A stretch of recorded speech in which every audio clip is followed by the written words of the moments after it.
Hello guys, आज हम बताने जा रहे हैं अल्फा अमीनो एसिड का नोमेनक्लेचर। ठीक है, यहाँ पे कुछ अल्फा अमीनो एसिड दिया गया है। चलिए इसका नंबरिंग करते हैं।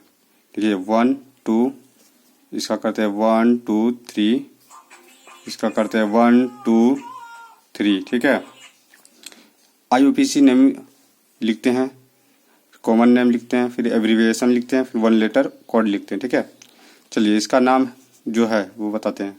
इसका नाम है 2 अमीनो इथेनोइक एसिड, क्योंकि यहाँ पे 2 पर अमीनो ग्रुप है और इथेनोइक है इसलिए है क्योंकि यहाँ पे 2 कार्बन है, इसलिए इथेनोइक एसिड कहते हैं। ठीक है, उसी तरह वहाँ पे भी 2 अमीनो प्रोपेनोइक एसिड होगा। यहाँ पे 2 में अमीनो ग्रुप है और 3 में मिथाइल ग्रुप है। ठीक है, फिर यहाँ पे 4 कार्बन होने के कारण इसको कहते हैं ब्यूटेनोइक एसिड। ठीक है, इसका कॉमन नेम है ग्लाइसिन, एलानिन और वेलिन, इसका कॉमन नेम है। ठीक है, इसको GLY से सूचित करते हैं, इसको ALA से, इसको VAL से। ठीक है, और 1 लेटर कोड में इसको सूचित करते हैं G से, फिर A से, फिर इसको V से। ठीक है, अब बताते हैं structure of alpha amino acid. The compound which contain both basic amino group and acidic carboxylic group in their molecule. मतलब एक मोलिक्यूल में जब एसिडिक ग्रुप रहेगा और बेसिक ग्रुप रहेगा तो वो अल्फा एमिनो एसिड है। ठीक है, एमिनो एसिड है वो। तो जहाँ पे भी एक ही ग्रुप में एसिड और बेस रहता है तो वो न्यूट्रलाइज हो जाता है। ठीक है, चलिए दिखाते हैं आपको। देखिए, फॉर न्यूट्रलाइजेशन के लिए, for neutralization with each other the proton of carboxylic group transfer to the nitrogen of amino group. मतलब देखिए यहाँ पे जैसे ये हो गया कार्बोक्सिलिक ग्रुप, ये हो गया NH2 ग्रुप, तो इसमें से हाइड्रोजन इसमें आ जाता है। ठीक है, उसे ट्रांसफर हो जाता है, तो यहाँ पे डायपोलर आयन बनाता है और कई ताजुएटर आयन बनाता है और इंटरनल साल्ट बनाता है। डायपोलर आयन इसलिए कहते हैं क्योंकि यहाँ पे पॉजिटिव पार्ट और नेगेटिव पार्ट दोनों यहाँ पे मतलब बनता है, इसलिए डायपोलर आयन कहते हैं। इंटरनल साल्ट इसलिए कहते हैं क्योंकि यहाँ पे एसिड और बेस दोनों एक ही मोलिक्यूल में एसिड और बेस का न्यूट्रलाइजेशन होता है, इसलिए इसको कहते हैं इंटरनल साल्ट। ठीक है, चलिए आगे बढ़ते हैं। Evidence in favour of dipolar ionic structure और zwitterion of alpha amino acid. मतलब कि अल्फा अमीनो एसिड में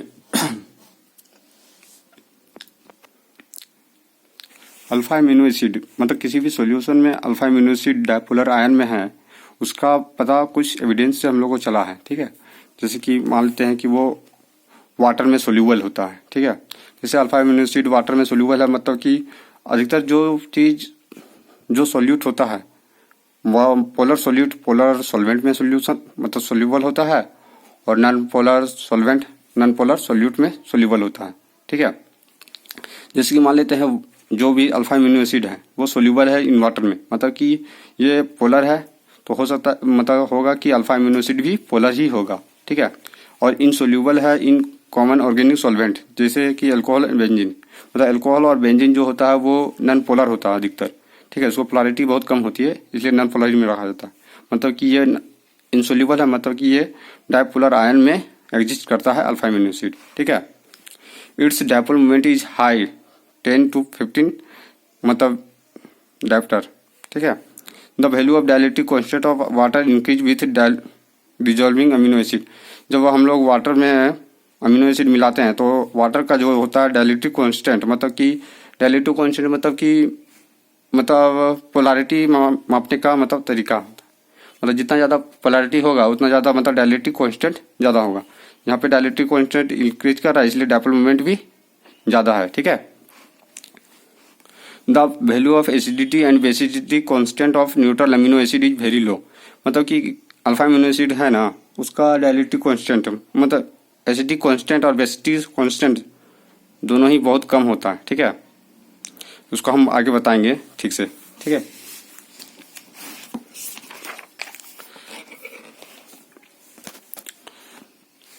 the value of PK and PKB value for glycine आप जानते हैं अल्फा अमीनो एसिड है, उसका PK एंड PKB वैल्यू दिया हुआ है 9.8 एंड 11.6। इसका PKA और PKB वैल्यू बहुत ही अधिक होता है। ठीक है, ये देख लीजिए, ये PKA वैल्यू है और यहाँ पे जो है वो एसिडिटी और बेसिडिटी कांस्टेंट है, ठीक है। एसिडिटी और बेसिडिटी कांस्टेंट कम होता है, पीके एंड पीकेबी वैल्यू जो होता है वो ज़्यादा होता है, ठीक है।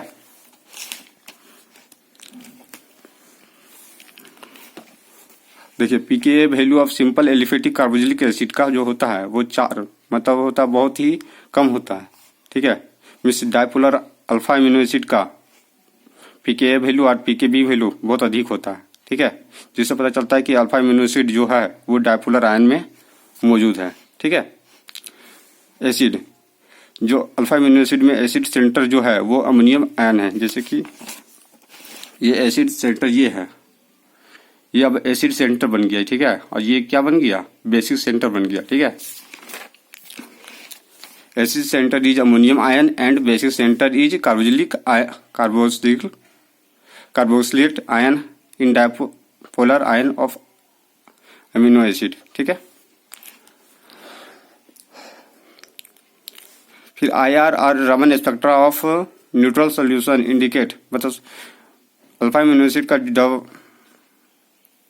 एसिड का जो मतलब न्यूट्रल सॉल्यूशन है वो IR और रमन स्पेक्ट्रा है ना, उसको प्रूव करता है कि वो डाइपोलर आयन में और ज्विटर आयन में है, ठीक है, अल्फा अमीनो एसिड।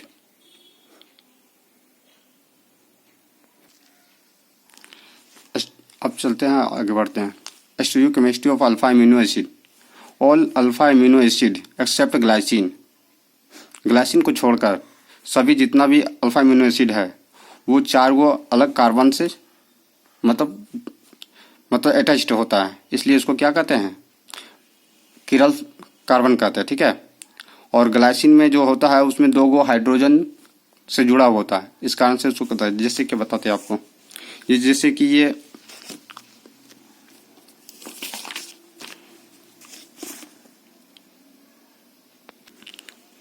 आपका ग्लाइसिन है, ठीक है। ये क्या है, ग्लाइसिन। देखिए यहाँ पे 2 गो हाइड्रोजन एक जैसा ही है, इस कारण से इसमें ये जो कार्बन है वो किरल कार्बन नहीं है, ठीक है। किरल कार्बन नहीं है, ठीक है। मिस जो और जैसे कि यहाँ पे CH3 होता, ठीक है, तो यहाँ पे ये किरल कार्बन होता। तो ग्लाइसिन को छोड़कर जितना भी अल्फा अमीनो एसिड है सब कार्बन मतलब अल्फा कार्बन वो किरल होता है, ठीक है। जैसे कि आप देखते हैं कि alpha carbon atom behaves as stereo center जैसा बिहेव करता है, ठीक है। All alpha amino acid are chiral except glycine. Natural occurring alpha amino acid are L alpha amino acid होता है, ठीक है। जितना भी नेचुरल में जो भी अमीनो एसिड होता है वो अल्फा एमिनो एसिड जो होता है वो एल अल्फा एमिनो एसिड होता है, ठीक है। प्रोटीन कंसिस्ट जो होता है वो एल अल्फा एमिनो एसिड से बना होता है, मतलब जितना भी प्रोटीन हम लोगों के पास है वो एल अल्फा एमिनो एसिड से बना है। According to CIP rule R is lower in priority than COOH group, ठीक है। चलिए हम लोग इसका रिप्रेजेंटेशन करते हैं स्टीरियो सेंटर में, स्टीरियो केमिस्ट्री, ठीक है। जैसे कि 3 डायमेंशन रिप्रेजेंटेशन, ये H है। देखिए यहाँ पे हम लोग ये दोनों ग्रुप को छोड़कर ये दोनों ग्रुप मतलब फिक्स रहता है, ये दोनों ग्रुप से हम लोग इसका डिटरमाइन करते हैं। अधिकतर जो लोअर होता है प्रायोरिटी उसको नीचे रखते हैं और तुलना करते हैं, ठीक है। इसमें देखिए जो यहाँ पे लोअर प्रायोरिटी होता है R जो होता है वो लोअर प्रायोरिटी का होता है, ठीक है। इसको नीचे रखते हैं हमेशा और देखते हैं ये वाला ग्रुप कहाँ आ रहा है। ये लेफ्ट में रहेगा तो L अल्फा एमिनो एसिड है, ठीक है। ये ग्रुप इधर रहता तो वो L होता है, तो उसमें क्या होता कि L और इसमें R होता है, ठीक है। R अल्फा एमिनो एसिड होता है, ठीक है। मीन्स यहाँ पे L होगा, ठीक है। मतलब जितना भी अल्फा एमिनो एसिड होता है वो L अल्फा एमिनो एसिड होता है, ठीक है। Acid based behaviour of alpha amino acid, ठीक है। अल्फा एमिनो एसिड को मान लेते हैं वो वाटर में डालते हैं तो वो किस तरह बिहेव करता है, ठीक है। मान लेते हैं जैसे कि ये है अल्फा एमिनो एसिड, ठीक है। इसमें वाटर डालते हैं तो वो H+ आयन डोनेट करता है, तो डोनेट करेगा तो Ka निकलेगा, मतलब कि एसिडिटी कांस्टेंट निकलेगा, ठीक है। देखिए यहाँ पे H+ आयन डोनेट किया और ये बनाया मोलिक्यूल NH2CHR COO माइनस, ठीक है, RH3O प्लस बनाया, ठीक है। तो यहाँ पे ये होता है कि ये H प्लस आयन भी डोनेट करता है और H प्लस आयन लेता भी है। चलिए, ये तो H प्लस आयन डोनेट करेगा तो Ka वैल्यू निकलेगा, और जब H प्लस आयन लेगा तो वो Kb वैल्यू निकलेगा, ठीक है। तो Ka एंड Kb वैल्यू का हम उपाय बताते हैं, मतलब क्या है इसका मतलब, ठीक है। फॉर एक बार सोल्यूशन मान लेते हैं Ka एंड Kb का वैल्यू हम लोग जब भी देखते हैं एसिड बेस सोल्यूशन में Ka एंड Kb का वैल्यू होता है 1 गुने 10⁻⁻14, ठीक है। आगे ये वाला देख लेते हैं क्या बोल रहा है so. The value of acidity constant Ka and basicity constant Kb of dipolar ion of alpha amino acid is very low. हम पहले भी आपको बता चुके हैं कि dipolar ion alpha amino acid का डाइपोलर आयन जो होता है तो उसके लिए एसिडिटी एंड बेसिसिटी कांस्टेंट जो होता है बहुत ही कम होता है, ठीक है। In dipolar ion of alpha amino acid NH3 plus ion donate proton and carboxylic ion accept proton, ठीक है। मतलब कि अल्फा अमीनो एसिड में जो NH3 प्लस आयन है वो डोनेट करता है H प्लस आयन, और कार्बोक्सिलिक आयन जो है वो H प्लस आयन को एक्सेप्ट करता है, ठीक है। आपको दिखाते हैं एक चीज और, देखिए यहाँ पे ये ग्लाइसिन के लिए दिया हुआ है। ग्लाइसिन के लिए NH3 मोलिक्यूल के लिए Ka का वैल्यू दिया हुआ है। देखिए यहाँ पे Ka का वैल्यू 10⁻⁻10 में है, मतलब कि बहुत ही छोटा है, ठीक है। तो इससे पता चलता है कि जो मतलब देखिए ये हम मान लेते हैं Ka का वैल्यू है, ठीक है। ये NH3 प्लस में मान लेते हैं ग्लाइसिन, एक जैसे कि हम एक सॉल्यूशन लेते हैं, वाटर लेते हैं इसमें, ठीक है। इसमें हम वाटर लिए और इसमें अल्फा अमीनो एसिड घोल दिए, ठीक है। अल्फा अमीनो एसिड मान लेते हैं जैसे कि यहाँ पे CH, यहाँ पे COOH है और यहाँ पे NH2 है। ये तो आप जानते हैं ग्लाइसिन है।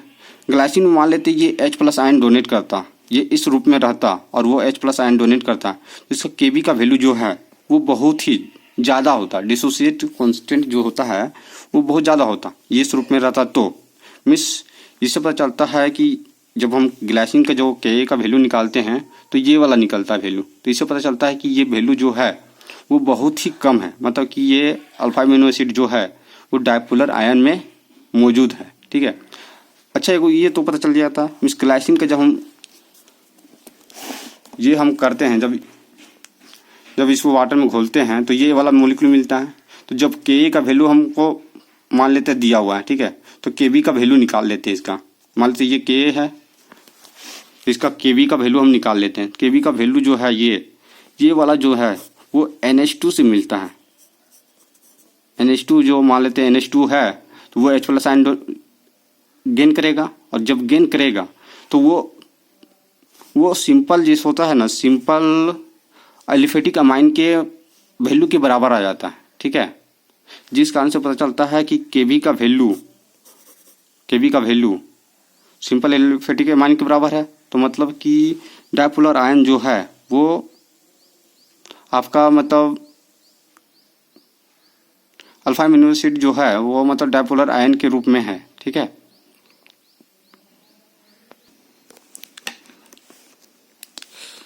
उसी तरह से हम लोग Kb का वैल्यू निकालते, ठीक है।